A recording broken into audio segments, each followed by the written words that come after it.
Embe umbe, embe umbe, embe umbe, embe umbe. On the road. My membership with the Music Copyright Society of Kenya was discontinued. Let's just say terminated. They actually just sent me a text. Just to answer your question, you cannot be deregistered from being an MCSK member.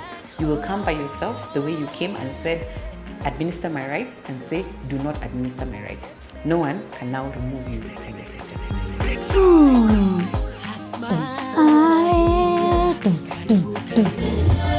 We don't care who you are as a musician. Support others.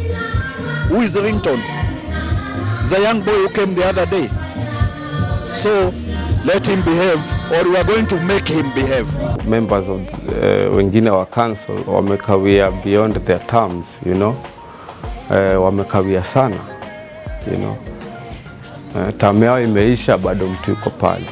Things of course will not run the way they're supposed to run. Hey, media, what? It's the most painful thing. Media manzeni is the most painful thing in here. To me, yani siwezi shindwa kusema hiki kitu yani. Okay, it's one of my pet peeves. It's one of the things that I really it upsets me a lot. In Kenya, there's not enough Kenyan music being played. Local content.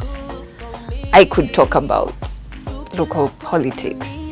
That would still be local content.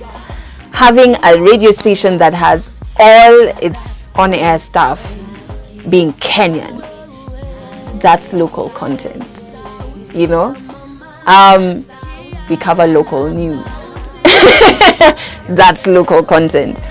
So for musicians to use this term local content, I was like, what are you going for? Mseka Adele wa Kiss yani, unajua? Huyo mdemo wangani mdomo mobena anataka kuwa superstar kushinda artist. Wewe ni radio presenter, job yako ni kucheza muziki zetu, si ndio mastar. Una get?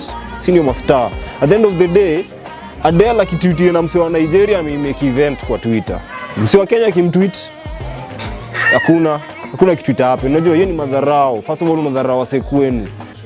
Instead of rather fighting MCSK, let us understand the problems that make MCSK not work as much as it should, and then let us address these issues. A DJ gets instant response, so I'd rather give a DJ my CD, he plays it tonight I'll know whether it's a hit or not. So why charge them?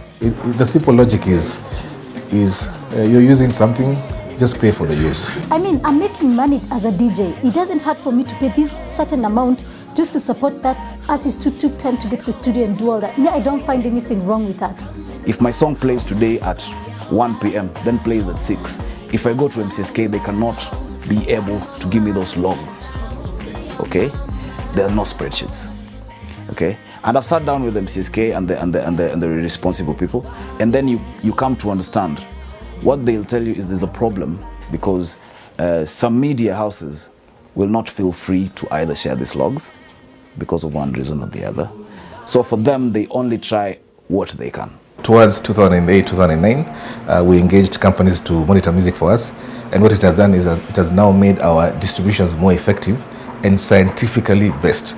Again, here there's data available, there are records available that show how much money has come in from certain radio stations, how much airplay is from particular radio stations, and how much is due to each artist for each of the plays that has been received, that has been aired in a particular radio station. Statistically supported with data that is available. There were no artists involved in the CMOs. Wasanii walikuwa wako because one, they never knew about the CMOs, hawakujua how zina run. So guess what? Kama hujui vitu vile zina run, what happens? Unaibiwa mbaya sana. So at some point ilifika palikuwa ka revolution. Wasanii wakaanza kuji-enlighten with how these things work. Pia wakasema wait a minute, it's about time pia sisi to control our own industry. That's why utapata the likes of Angela, who's a lawyer and a musician. She got involved, she's a GM.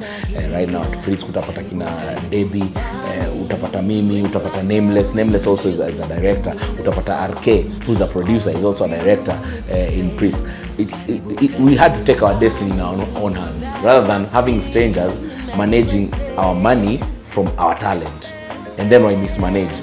I make sense. Mimi nikimismanage ndasikia uchungu because I'm an artist, na pia artist mwingine akinisikilia uchungu haitakuwa fair because pia mimi najua ile hiyo deal nayo. If I'm not an artist, I wouldn't even care.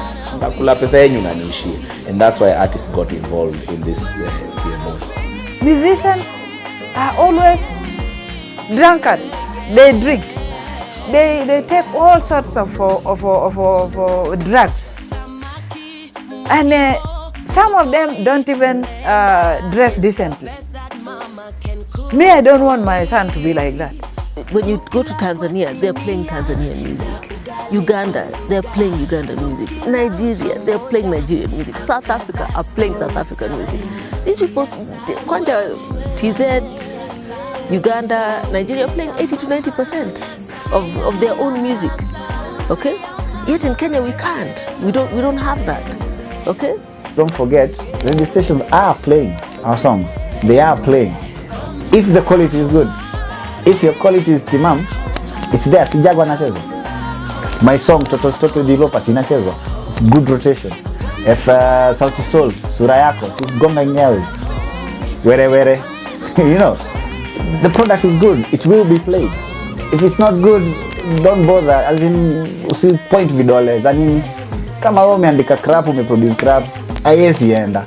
I'm a mother of 6 boys.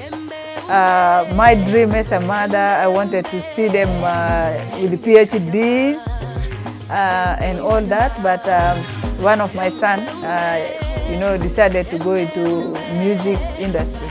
And actually not only just music, but the music of today, like the rap. I myself, even up to now, I don't understand, but if your son would like to do something, as a mother, as a parent, especially a mother, you should help to do it decently. Sauti,